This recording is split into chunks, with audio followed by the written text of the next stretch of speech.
Vamos a ver ahora el tema de Qatar y de la llegada de la OEA. En primer lugar, Qatar inauguró una ceremonia, a mí me gustó, pero me molestó un poco que se usara tanto la carta de la inclusión y todos somos iguales y las lenguas en un país que discrimina más o menos por todas partes. Discrimina a los trabajadores extranjeros, discrimina a las mujeres, discrimina a las minorías sexuales, está lleno de reglas absurdas.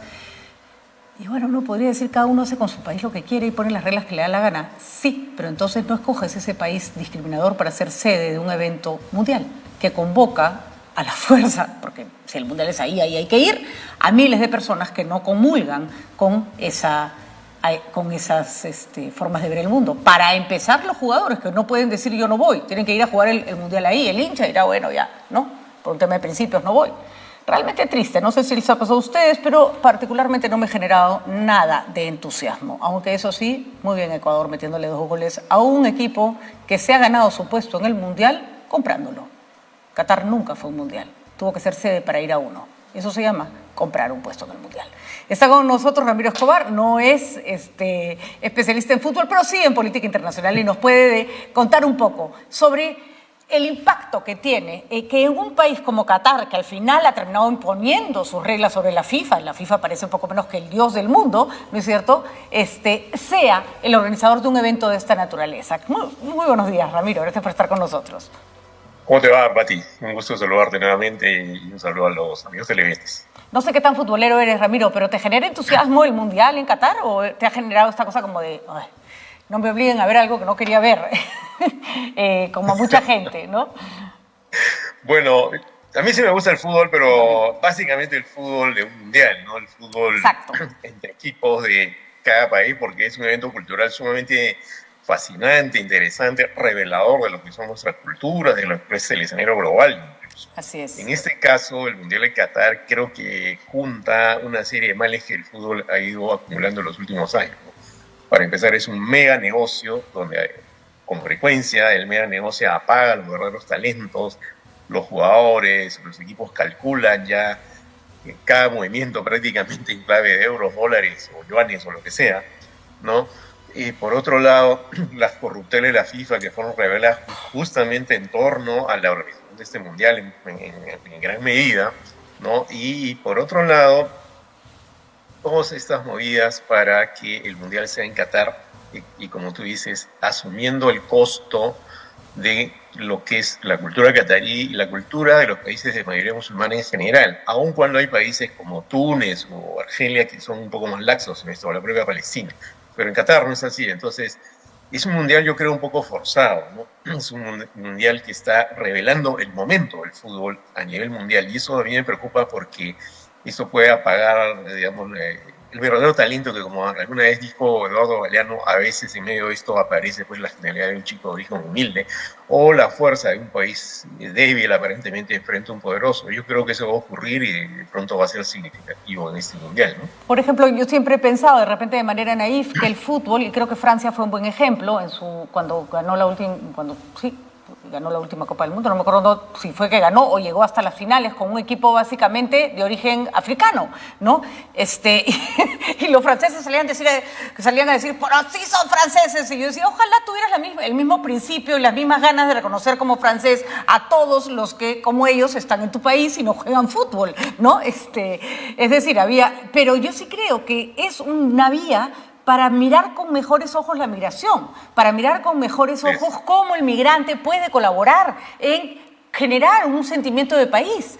Y justamente se hace el mundial en un lugar donde los pobres trabajadores migrantes, que los necesitan además, porque no es que les sobre mano de obra a Qatar, son tratados de manera casi decimonónica, ¿no?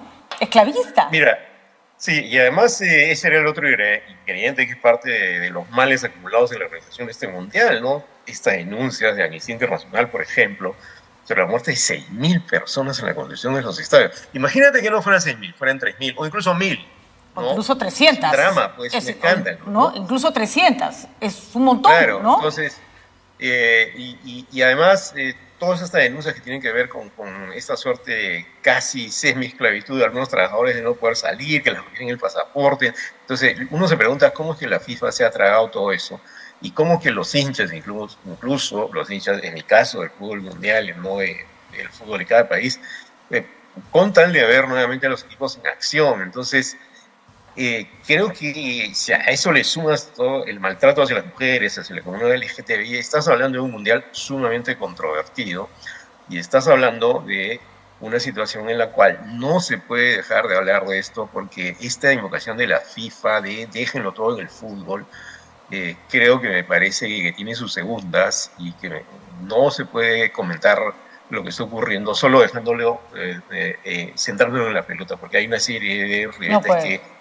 nos llevan a una situación mucho más complicada, porque es un evento mundial, es un evento de peso mundial y no podemos ponerlo solamente fíjense en la cancha, ¿no? Pues. Y por supuesto que se ha hecho el Mundial en otros lugares, en otros espacios que también eran controversiales, ¿no es cierto? Se ha Rusia, jugado por ejemplo, Mundial, ¿no? claro, y se ha jugado en países que violan los derechos humanos, pero no está bien, pues.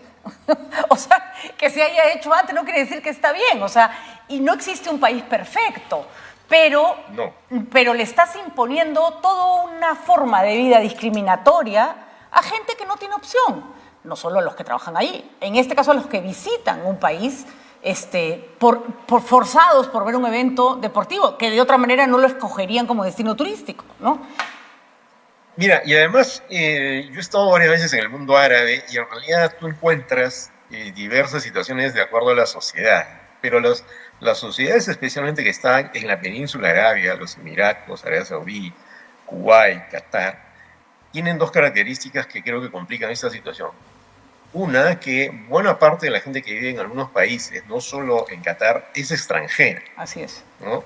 Hay una menor cantidad de nacionales increíblemente. Segundo, que hay una serie de normas que hacen muy difícil que la persona tenga no solo derechos laborales, sino derechos humanos en general. Así es. Y preguntémonos por qué mucha gente que vive, por ejemplo, el conflicto sirio, no se va a los países de la península o del Golfo, sino se va más a Europa porque simplemente ahí tiene más oxígeno humanitario, ¿no? Si a eso le sumas el enorme mega negocio que hay detrás del Mundial y detrás del gobierno catarí de incluso comprar equipos de fútbol europeos, tienes el escenario perfecto para que este Mundial sea bastante más que cómo van a ir los equipos, ¿no? Ojalá haya algún gesto.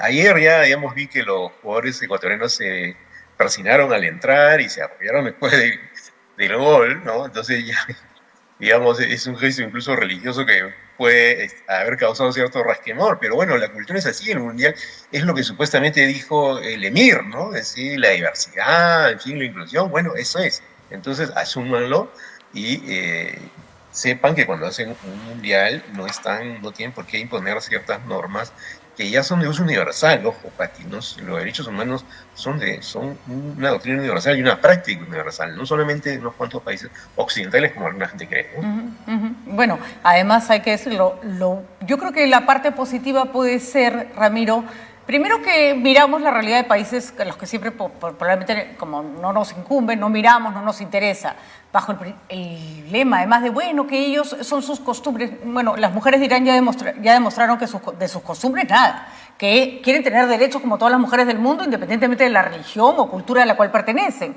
Y por otro lado, le prestamos atención a un tema y segundo, creo que está quedando claro que nada debe estar por encima de los derechos humanos, ni el fútbol, nada. Ni la plata, ni el fútbol, ni nada, ¿no? Y mira, además hay un mito circulante según el cual la gente está acostumbrada al sistema, a ese modo de vida y no reclama. Eso no es verdad, ¿no? Ha habido protestas de mujeres en Arabia Saudita, ¿no?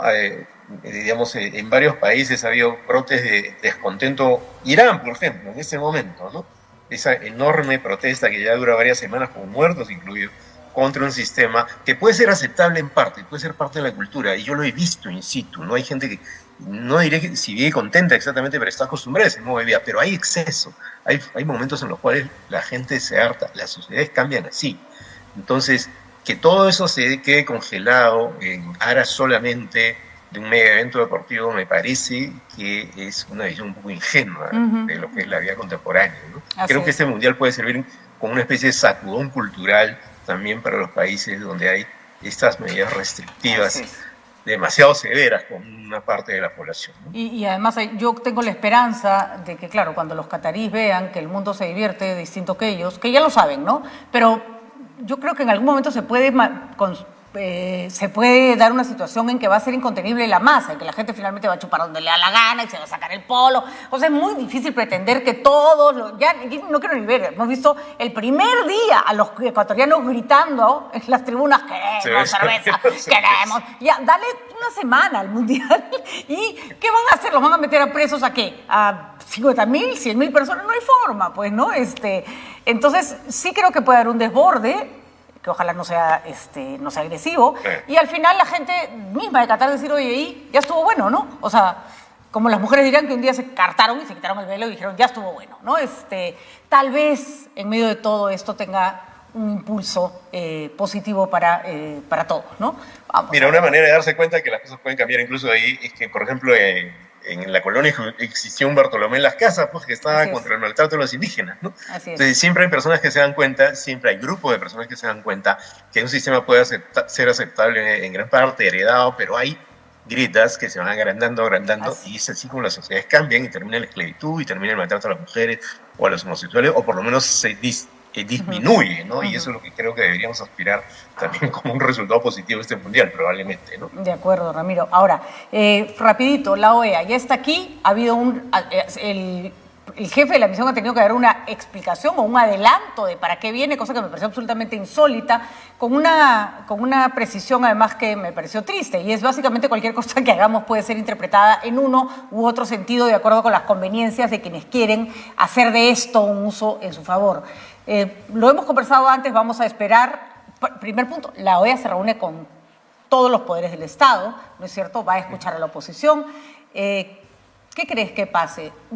¿Crees que el pedido de cuestión de confianza planteado por Aníbal Torres le convenga a su vista la OEA? Yo lo veo, como decía Fernando Vivas, más bien como que lo van a leer como una señal de, oye, tampoco es que tú te estás portando bien, ¿no? Mira, entre el pedido de cuestión de confianza del premier Torres y el propósito de acusar al presidente por traición a la patria, que tampoco tiene por dónde agarrarse, ¿no? Estamos demostrando mucha inmadurez democrática, ¿no? Y entonces, por lo que yo sé, por lo que he conversado, e incluso conozco una gente en la OEA, se ve esto con mucha sorpresa y se ve con sorpresa también que en general haya tantos fantasmas y tanta desinformación. De acuerdo. Porque, ¿qué va a hacer la comisión? Va a venir, se va a reunir con diversas instancias del Estado, se afirmó también que un grupo de la sociedad civil, religiosos, etcétera, y luego va a emitir un informe. Y ese informe no va a salir la próxima semana, va a demorar probablemente como un mes.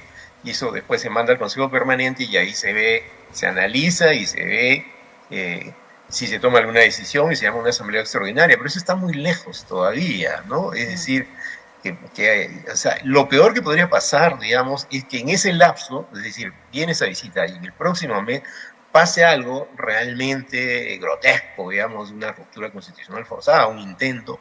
Entonces, eso sí nos complicaría la vida, porque sobre un informe de esta comisión y el momento en el cual esto se eleva al Consejo Permanente de la OEA, entonces si en el medio pasa algo en estas lógicas que estamos señalando, entonces sí estaríamos aproximando al país en una situación bastante crítica, y la OEA en ese caso sí podría tomar una decisión complicada, como ocurrió en Honduras en 2009. Eso no ha pasado acá, entonces un golpe de Estado con todas las de antes, digamos, las de antaño, pero no debemos jugar con fuego y debemos aceptar la mirada de afuera que va a tratar de descifrar, ¿no? Y eso creo que también es parte de la madurez democrática que deberíamos promover. De acuerdo. Yo particularmente pienso que al final la OEA va a terminar diciéndonos que estamos todos mal, que esto es una sarta de gente inmadura que no sabe manejar un país y que nos organicemos, porque básicamente eso es el escenario que cualquier persona que viene de fuera va a encontrar. No existe ahora, por lo menos, ni en el Congreso ni en el Ejecutivo, nadie que parezca estar interesado en llevar la fiesta en paz y sacar este país adelante. Muchísimas gracias, Ramiro. Y gracias a ti, Pati. Hasta otra oportunidad. A ver quién gana, si los juergueros de los hinchas o la dictadura de Qatar, la dictadura de las costumbres de Qatar. Muchísimas gracias a Ramiro Escobar por su participación hoy día en el programa.